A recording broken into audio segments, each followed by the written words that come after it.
Welcome to Tech Explained. Today we are covering Agent Protocol.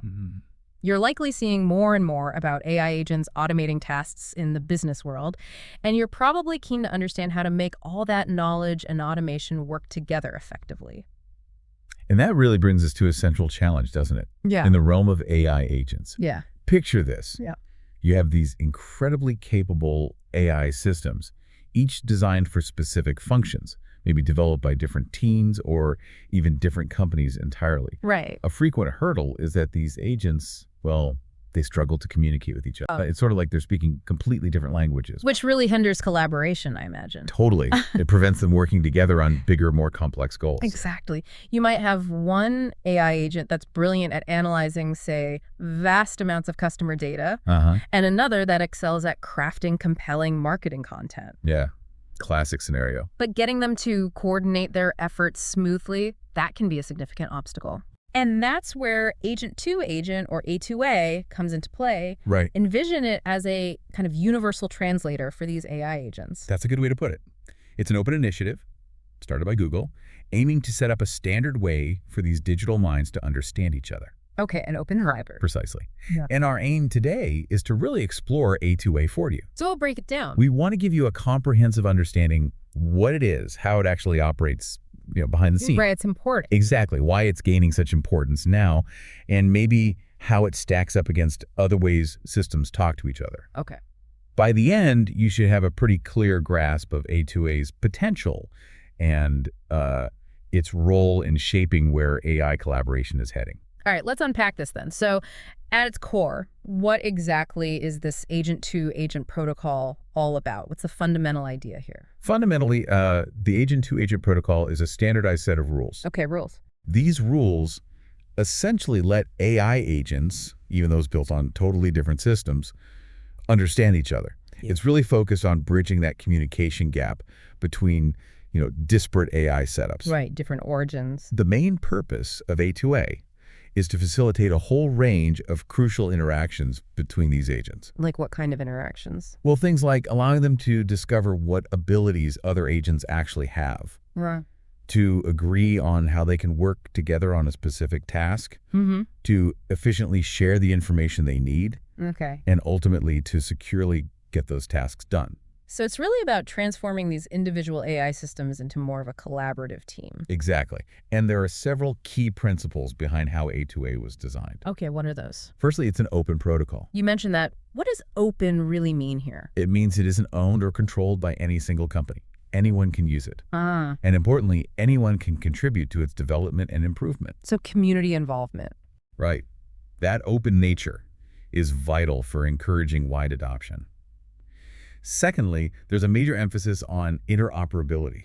Interoperability, meaning? Meaning the goal is that agents develop using a whole range of different tools and frameworks. Maybe LangChain, maybe something custom built, should be able to interact smoothly. That sounds incredibly useful, especially with all the different AI tools popping up everywhere. Absolutely. Thirdly, A2A takes a very task-oriented approach. Task-oriented. Yeah, the basic unit of work within A2A is called a task. Okay. These tasks can be short and simple, or they could be more complex, long-running jobs. And A2A provides ways to track the progress of these tasks over time. So you can see how things are going. Precisely. Fourthly, for collaboration to work, agents need to know what other agents can actually do, right? Makes sense. A2A handles this with something called agent cards. Agent cards, like business cards for AI. Sort of. Yeah, they're like digital resumes that list an agent's specific skills and capabilities. So an agent can basically advertise what it's good at. Exactly that. Fifthly, A2A is designed to handle exchanging different kinds of data. It's not just limited to text.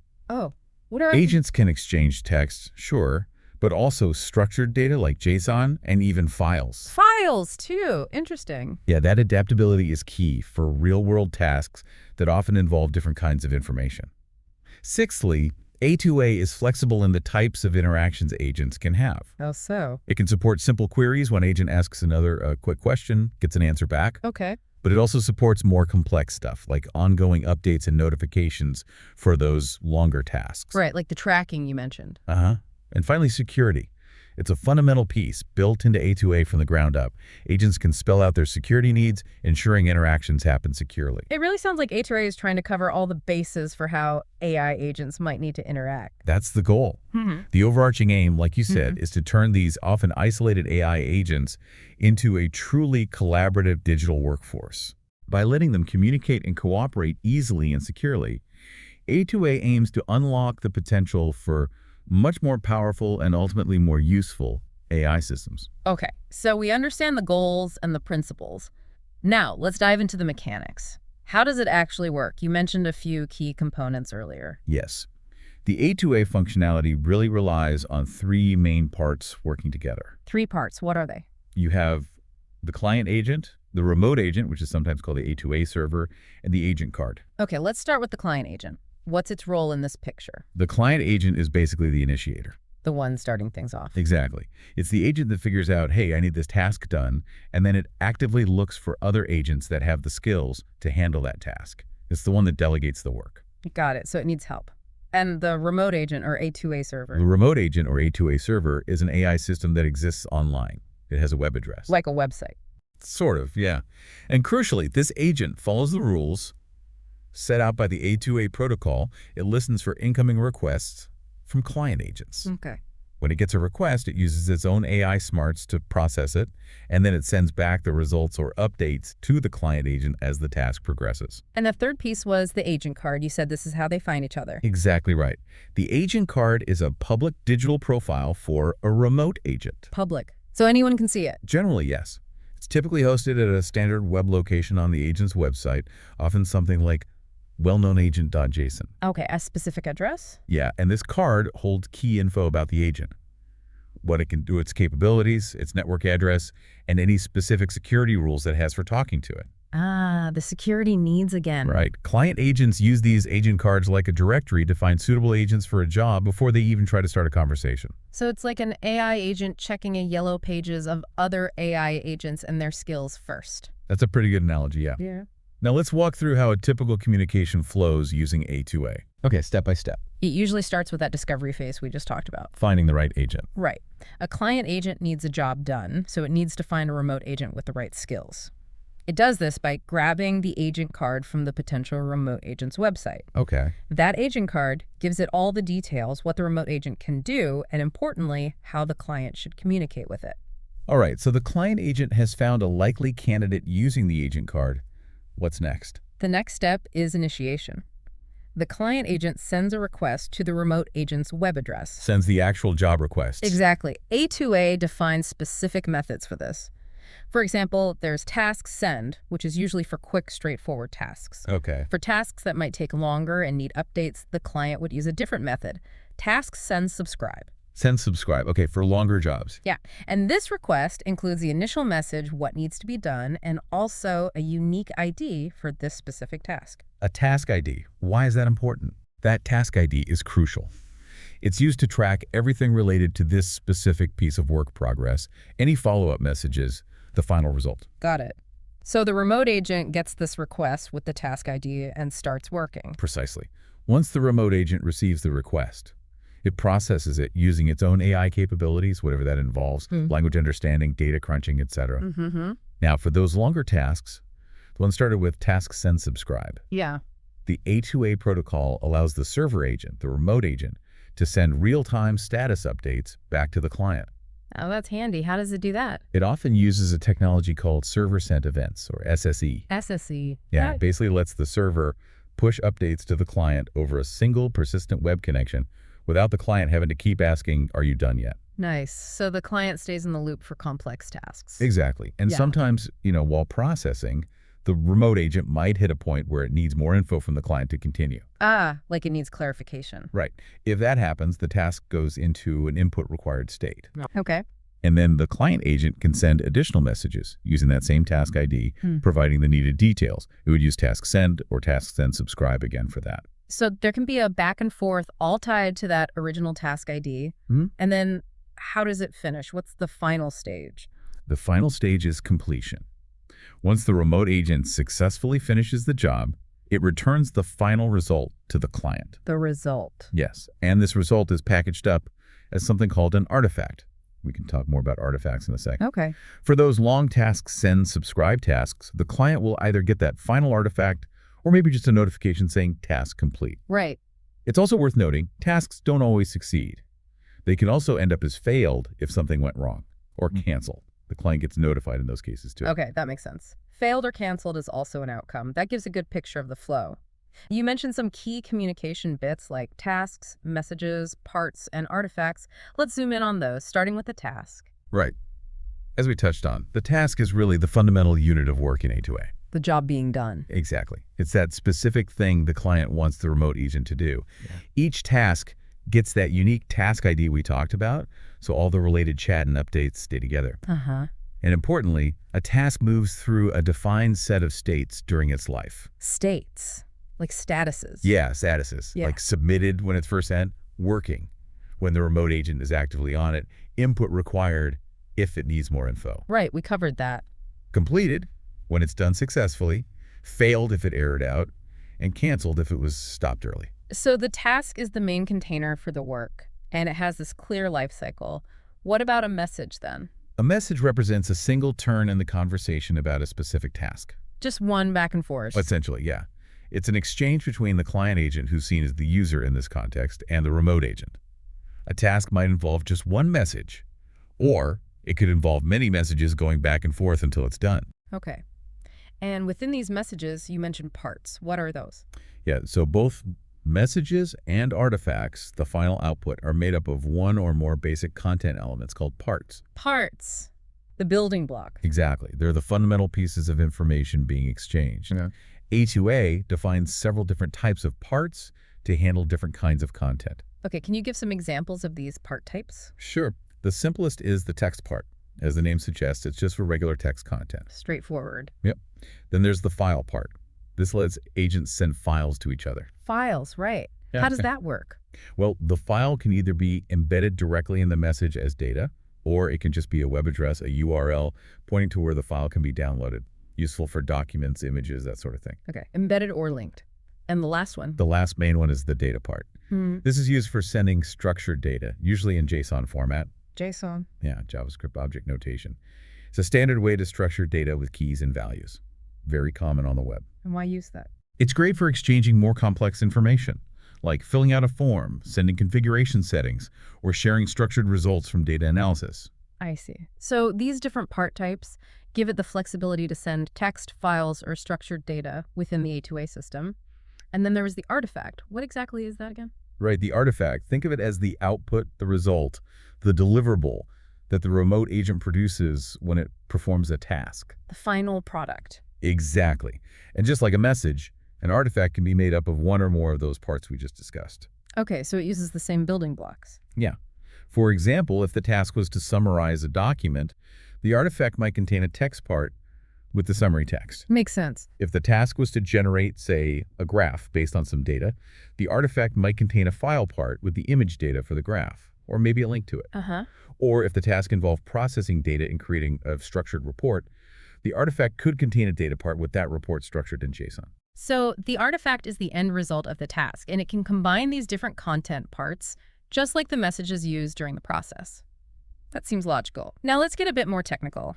How do these agents actually communicate and share this data under the hood? Right. So the agent-to-agent protocol leverages a really well-established and widely used web technologies for its communication and data sharing. Existing web stuff. Yeah, that's a key design principle. It helps with interoperability and makes it easier for developers to integrate. Okay, so what are these core web technologies A2A relies on? Well, the main protocol for communication is HTTP, or more commonly, HTTPS for security. The same thing web browsers use. Exactly. Hypertext Transfer Protocol, secure. It's the foundation of the web, super reliable, and pretty much universally understood. Okay, and for the actual conversations, the requests and responses. For structuring those conversations, especially the task requests and responses, A2A uses JSON RPC 2.0. JSON RPC 2.0, can you break that down a bit? Sure. It stands for JSON Remote Procedure Call. It's a very simple, lightweight way for one program to call a function or method on another program, even if they're on different machines. Okay. It uses JSON, that structured data format we mentioned, to encode the messages. Because JSON is text-based and widely supported, it makes it really easy for systems written in different programming languages to talk to each other. Yeah. It boosts that interoperability. So JSON RPC structures the phone call between agents, making sure they understand each other's requests and answers. What about those longer tasks with updates? You mentioned SSE earlier. Right, server-sent events. For tasks that might take a while, where the client needs ongoing updates, A2A uses SSE. How does SSD work again? It's a technology where the web server, the remote agent in this case, can push updates to the client over a single long-lived HTTP connection. Pushes updates. Yeah. Once the connection is set up, the server can just keep sending events or data chunks to the client whenever there's something new without the client having to constantly ask. Ah, so no polling. It's particularly relevant for tasks started with task send subscribe. It allows the remote agent to stream status updates or intermediate results back efficiently. I can see how that would be useful for, say, a long data analysis task. You'd get progress reports. Precisely. It makes the interaction feel more responsive. Got it. Are there any other technical bits to how they communicate? Well, the protocol also mentions support for notifications using standard web addresses, URLs. This allows for asynchronous communication. Asynchronous, meaning not direct request response. Right. One agent could trigger a notification that another agent is subscribed to, allowing for more decoupled interactions, maybe based on events happening. Okay. And as we covered, the structure of the messages themselves is key. Each message has a role. Is it from the user, client, or the agent remote? And each message contains that list of parts, the actual content, whether it's text part, file part, or data part. Right, the building blocks. This whole setup, using standard HTTPS, structured JSON RPC, efficient SSE for updates, and well-defined message structures with parts, is what allows diverse AI agents to communicate flexibly and richly. Okay, that technical breakdown helps understand the foundation. Yeah. Now, security. You mentioned it's built in, but that's obviously a huge concern when you have different AI systems talking, maybe handling sensitive business data. How does A2A approach security? You're absolutely right. Security was a primary thought from the very beginning of A2A's design, especially considering its potential use in businesses and enterprises. So it wasn't an afterthought. Definitely not. A2A is fundamentally designed to support robust methods for both authentication. Verifying who the agent is. Exactly. And authorization. Determining what that agent is allowed to do. Correct. So what kind of security measures does it actually use or support? It integrates with standard, well-known web security practices. This likely includes support for things like API keys. Common for APIs. Yep. And also anticipates using more advanced secure login methods like OETH 2.0 and OpenID Connect. Those are industry standards for authentication and authorization. They are. And it can likely leverage basic web authentication too. A really crucial part is that agents declare their specific security requirements in their agent cards. Ah, back to the agent card. Right. So before a client agent even tries to connect, it can look at the agent card and see what security protocols it needs to follow, what credentials might be required. So it knows up front if it needs, say, an API key or a specific type of login. Exactly. It helps ensure interactions happen securely right from the start. The card might say, you must use HTTPS and you need to provide this type of token. That makes sense. Proactive security information. Are there thoughts on future security enhancements? Yes, the protocol is designed to be extensible. So potential future enhancements could include things like more granular permission controls. Granular, meaning more specific. Yeah, instead of just allowing an agent access to a whole system, you could define very specific actions it's allowed to perform, maybe even on specific data subsets. Finer control. Right. And there's also the possibility of embedding even more detailed security info directly into the agent cards. Okay. What about things like compliance and auditing, especially for regulated industries like finance or healthcare? That's a key consideration for enterprise use. A2A aims to help with compliance. One aspect is supporting detailed, potentially tamper-proof logs of all the interactions between agents. An audit trail. Exactly. Showing who did what when. Furthermore, A2A is intended to support data provenance tracking. Provenance, like the history of the data. Precisely. Being able to trace where data came from and how it's been modified by different agents. This is super important for regulations like GDPR or FIPA, where data lineage and integrity are critical. Essential for regulated data, definitely. Now, are there any specific security weak spots or risks with A2A that people should be thinking about? Well, like any interconnected system, there are always potential risks. One that gets mentioned is the possibility of malicious agents creating fake or misleading agent cards. Pretending to be something they're not? Right. An attacker could create an agent card that makes their harmful agent look legitimate and capable, tricking a client agent into delegating sensitive tasks or data to it. That could be bad. How do you defend against that? It highlights the need for strong mechanisms to verify agent cards. Maybe trusted registries, digital signatures for cards, or ways for organizations to maintain lists of approved agents. So verifying the identity and trustworthiness of agents is key. Absolutely. Overall, while A2A builds in security using established standards and features for auditing, implementing robust identity verification and authorization management on top of it is crucial, especially as these systems get more connected. That's a really important point about trust and verification. Huh. Okay, let's shift gears a bit. Why create A2A in the first place? What was the core rationale behind standardizing this? The main driver was really the need for an open standard to encourage collaboration across the whole AI community. Collaboration, right. And, critically, to help prevent vendor lock-in. Vendor lock-in. Being stuck with one company's tech. Exactly. Where you become dependent on one company's proprietary system and find it really hard or expensive to integrate with tools or agents from other providers. So A2A aims to level the playing field. In a sense, yes. By providing a common open protocol, it aims to foster a more interconnected AI ecosystem where different tools can work together more easily. Think about trying to build a PC. If every component maker used a totally different, incompatible plug, it just wouldn't work. A2A wants to avoid that for AI agents. So that open aspect is really fundamental to its purpose. Absolutely. The specs are public, development involves community input, it encourages broad adoption, and lets the standard evolve based on real-world needs. Okay. Were there other guiding principles behind its design? Yes, several. One big one is respecting agent autonomy. Autonomy. Letting them be independent. Kind of. It means the protocol allows agents to collaborate even if they have totally different internal setups, don't share memory, don't use the same tools, or operate in different contexts. So they don't all have to be built the same way. Right. It promotes genuine teamwork without forcing them into the same mold.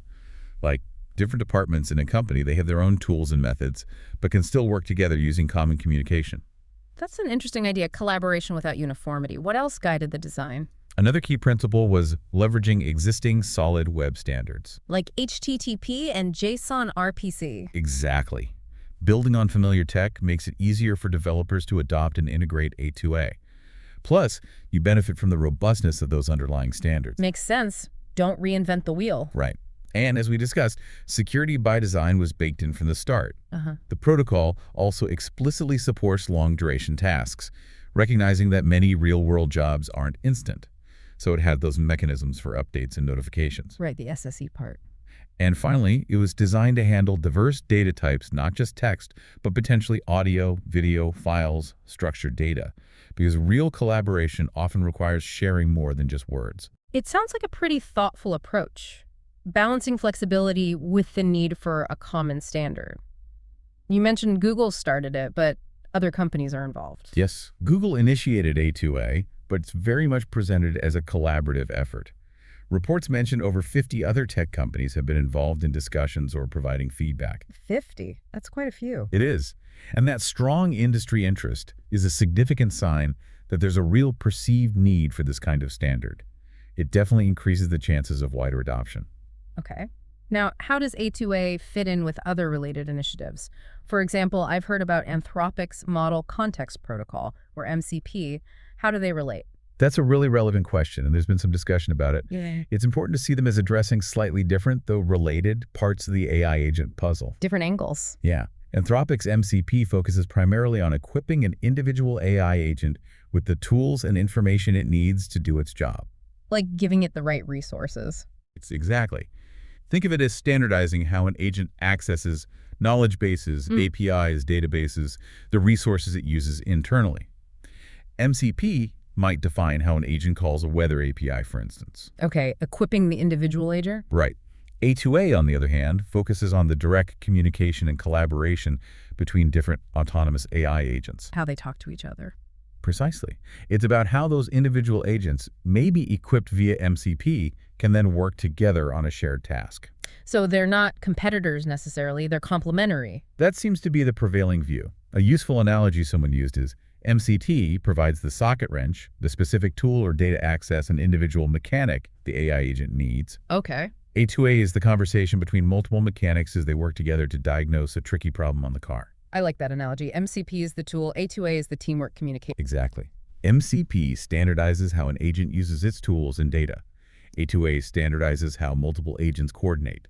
Put together, they could form a more complete framework for building complex agent systems, good individual capabilities, plus effective collaboration. That really clarifies the distinction. Okay, let's pivot to the real world. Where could A2A actually be used? What are some potential applications? Potential applications are pretty broad, especially in big organizations, enterprises, where you often have lots of different software systems and AI tools already. A silo problem. Exactly. A huge role for A2A could be just enabling broader enterprise AI adoption.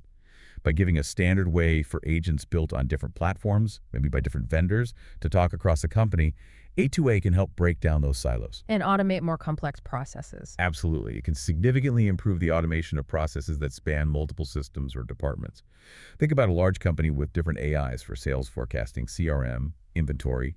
Getting them to work together now often needs custom, clunky integrations. A2A could make that much smoother. Can you give some specific examples? How might this look in practice? Sure. Let's take human resources. A hiring manager uses an AI assistant. Okay. Using A2A, that assistant could talk to other specialized agents. One that sources resumes, another that schedules interviews based on calendars, maybe a third that handles background checks. All coordinated by the manager's main agent. Potentially, yes. Must do. Instead of the manager juggling different tools, their agent orchestrates it using A2A to talk to the specialists. That sounds much more efficient. What about customer service? Imagine a customer chatting with a bot built on one platform. If the issue gets too complex, that bot could use A2A to seamlessly hand it off to a specialized diagnostic agent built on a totally different system, maybe internally. And the customer might not even notice the handoff. Ideally, yes. Yeah. They just get their problem solved faster by the right expert agent behind the scenes. Those are great examples. Any other areas where it'd be really impactful? Well, general business operations, connecting different departments and software more fluidly. Maybe a sales AI notices a customer reporting a technical bug. It could use A2A to automatically log a ticket with the support team's AI agent. Proactive support. Or a purchasing agent could automatically talk to an SAP systems agent via A2A to create purchase orders when stock runs low. Less manual work, fewer errors. Right. And you mentioned it handles more than text. Yeah, because A2A supports things like files, structured data like forms, and potentially even audio and video down the line. It can enable much richer interactions. Richer how? Think about an insurance claim. An agent might use A2A to send documents, file part, to another agent for processing, extract structured data from a claim form, data part, maybe even connect to a specialized agent for preliminary video analysis of damage. Wow, okay. That opens up a lot more possibilities. It really does. The potential cuts across so many industries: finance, healthcare, manufacturing, media, retail, supply chain. Yeah. Anywhere collaborative AI could drive efficiency or innovation. Imagine supply chain agents coordinating logistics, predicting delays, rerouting shipments automatically by talking A2A. It really paints a picture of A2A as a potential backbone for future enterprise AI. So, what are the main advantages for organizations thinking about adopting this? The advantages are pretty compelling if you're moving towards using multiple AI agents. First and foremost is that enhanced interoperability we keep talking about. Getting different systems to play nice together. Exactly. Which leads directly to reduced integration costs and complexity. You spend less time building custom connectors. Frees up resources. Right. It also boosts scalability and flexibility. It becomes easier to add new agents, swap out old ones, or update components without breaking everything. More modular. Yep. And by enabling teamwork between agents, you can tackle more complex tasks, leading to increased productivity and efficiency in operations. Okay. It also offers a more standard way to manage agents across different platforms or clouds, which helps with governance. Easier oversight.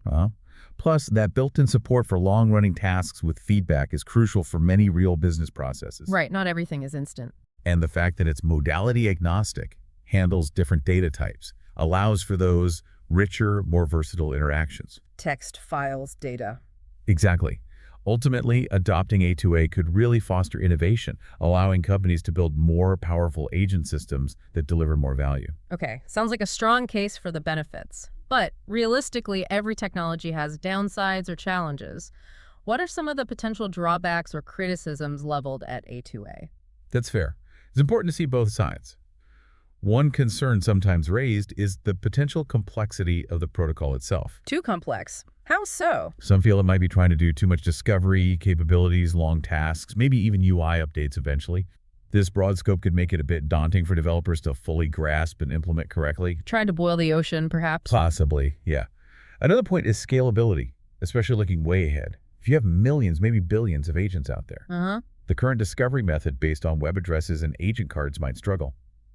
Finding the right needle in that massive haystack could become inefficient. Needs better search or discovery at scale. Potentially, yes. And its success really hinges on broad industry adoption. Getting everyone on board. Right.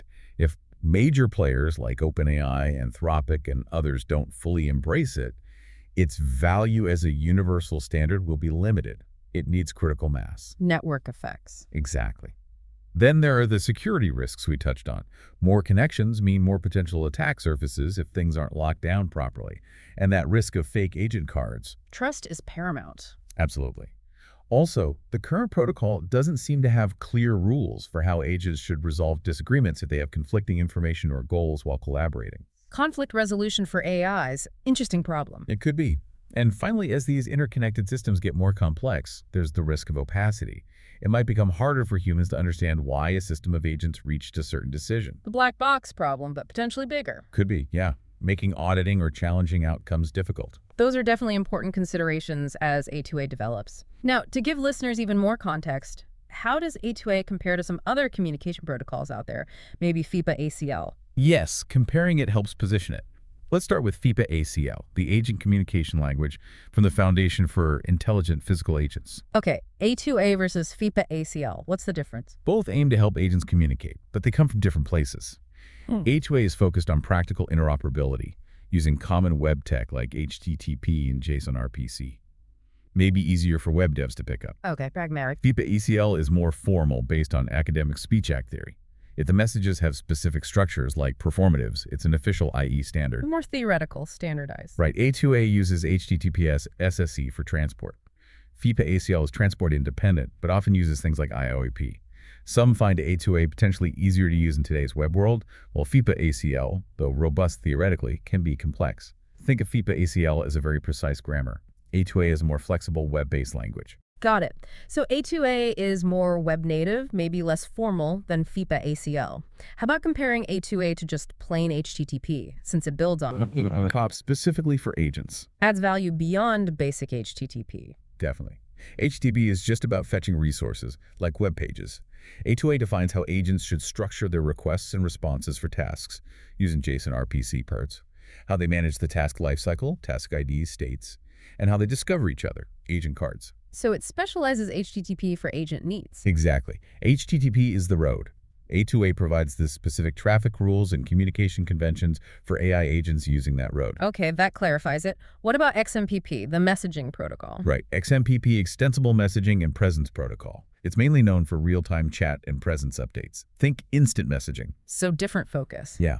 XMPP is great for instant back and forth and knowing who's online. A2A is designed for more structured, task-oriented interactions between autonomous agents, including those longer tasks with progress tracking. And the tech is different too. Yep.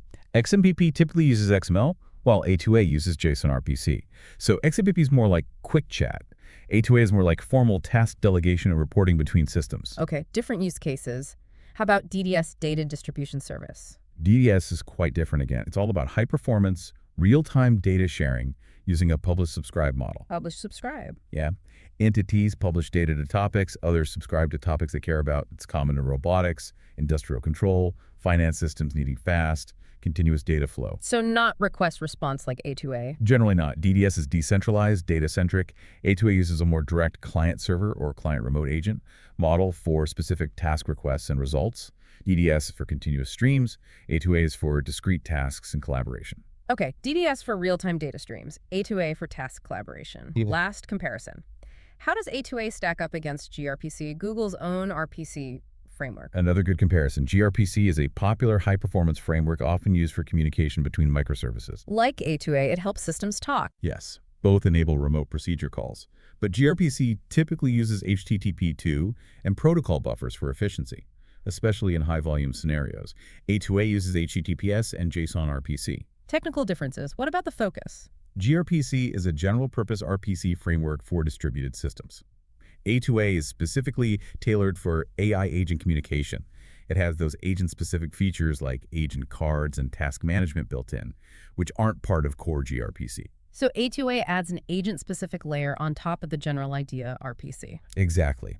You might even use gRPC for some internal communication within a complex agent system, but use A2A for the higher-level collaboration between distinct agents, possibly across different systems. That's a really helpful set of comparisons. It definitely seems A2A is carving out its own niche for enabling AI agent teamwork. Precisely. It's trying to provide that needed standard for intelligent systems to work together, using familiar web tech but adding the necessary agent-focused structures. Okay, so let's try and wrap this up. What are the key takeaways for our listeners about the agent-to-agent protocol? Well, I think the main thing is that A2A represents a really significant move towards enabling seamless, secure communication and collaboration between all sorts of different AI agents. A standard language. Right. By creating this standardized layer built on web tech most developers know, it tackles a major headache in building sophisticated multi-agent systems, especially in complex business settings. And its key strengths. We've covered them, but agent cards for discovery, the task-oriented approach, support for rich data exchange, and security being built in are probably the big ones. It's about making it easier for different AI brains to connect and solve problems together. But as we discussed, it's not perfect yet. There are still things to keep an eye on. That's true. We talked about the potential complexity, the scalability questions for the future, the absolute need for broad adoption to make it truly universal, and the ongoing need to tackle security risks and ensure agent trustworthiness. Its success isn't guaranteed. No standard success ever is initially. Its evolution will really depend on how the challenges are addressed and how much the AI community gets behind it and contributes. So what's your final thought on where A2A might be heading? Looking forward, its future really hinges on that community engagement. Continued development is key, maybe leading to better scalability solutions, even more robust security and trust mechanisms, perhaps better ways for agents to handle disagreements. Refinements and improvement. Yeah.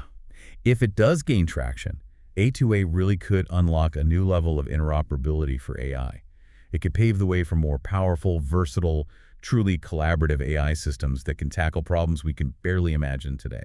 A future where different AIs work together seamlessly. That's the vision. Coordinating everything from personalized learning plans to optimizing global logistics, all communicating through a common standard like A2A. That's definitely a fascinating perspective. And on that note, here's something for you, the listener, to think about.